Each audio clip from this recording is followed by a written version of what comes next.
Assalamualaikum warahmatullahi wabarakatuh.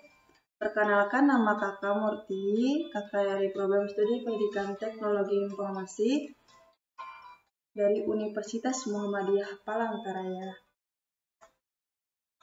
Dan insya Allah kakak akan mengajar komputer dan jaringan dasar yang akan menggantikan Bapak Yubilata kurang lebih selama 2 bulan. Sebelum kita memulai pelajaran, marilah kita berdoa menurut agama dan kepercayaan masing-masing.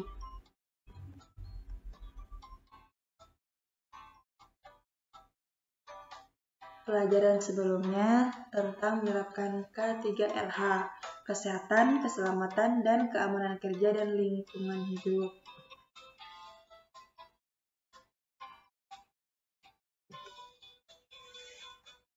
Di sini kakak akan menjelas bagian bab 2, yaitu perakitan dan pengujian komputer.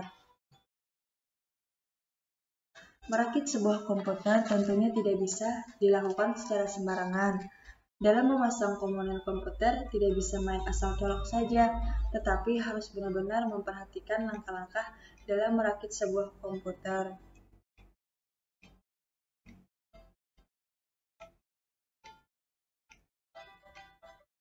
Tujuan pembelajaran kali ini, siswa dapat menjelaskan macam-macam komponen untuk merakit sebuah komputer dengan tepat.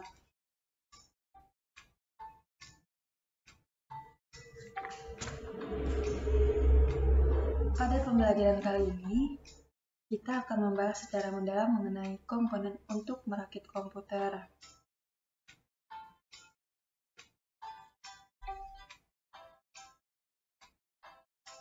Sebelum kakak lanjutkan kepada komponen-komponen komputer, di sini kakak akan membaca komponen merakit komputer. Merakit sebuah komputer merupakan hal yang sangat menyenangkan. Selain kita bisa menjadi tahu tentang ilmu cara merakit komputer, kita juga dapat mengenal semua jenis komponen-komponen komputer tersebut. Lihatlah gambar tersebut. Yang pertama, yaitu prosesor atau CPU. Dapat dikatakan sebagai otak komputer karena prosesor berfungsi mengatur semua pekerjaan yang dilakukan sebuah komputer. Yang kedua,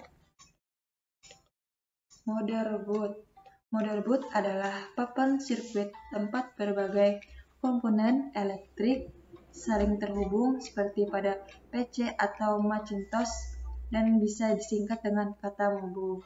Yang ketiga, RAM atau memori, atau lebih tepat disebut memori fisik, merupakan istilah generik yang merujuk pada media penyimpanan data sementara pada komputer. Yang keempat, CPU color heatsink, yaitu kipas dalam komputer.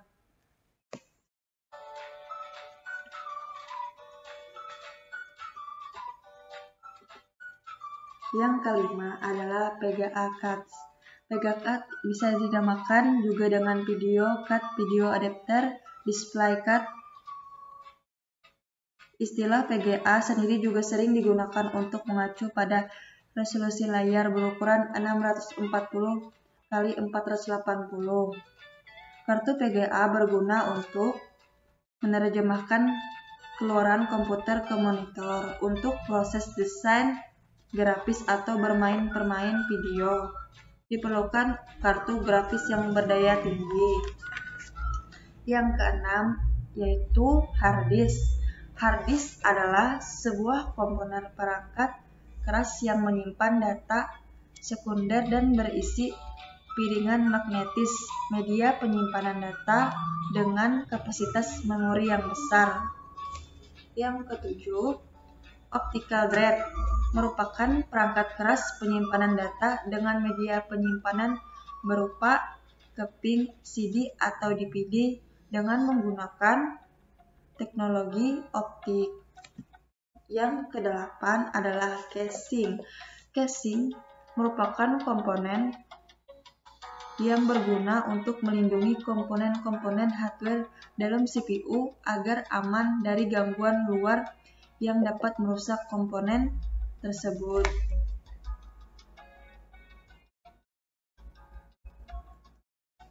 Lalu yang ke-9 ada power supply.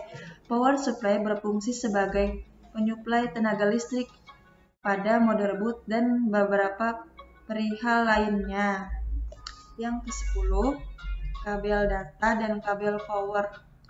Kabel data dan kabel power berfungsi untuk menghubungkan semua perangkat hardware sehingga menuju kinerja komputer secara keseluruhan.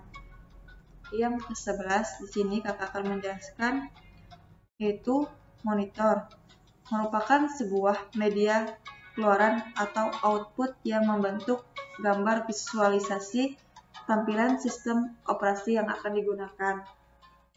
Yang ke-12 yaitu keyboard dan mouse, yaitu alat masukan atau input.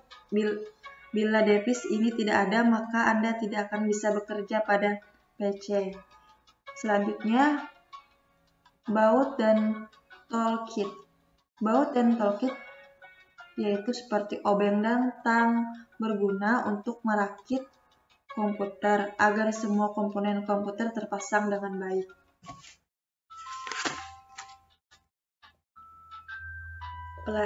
Itu saja yang dapat kakak sampaikan pada pembelajaran tadi. Nanti kita akan melanjutkan pelajaran minggu depan yaitu langkah-langkah merakit komputer.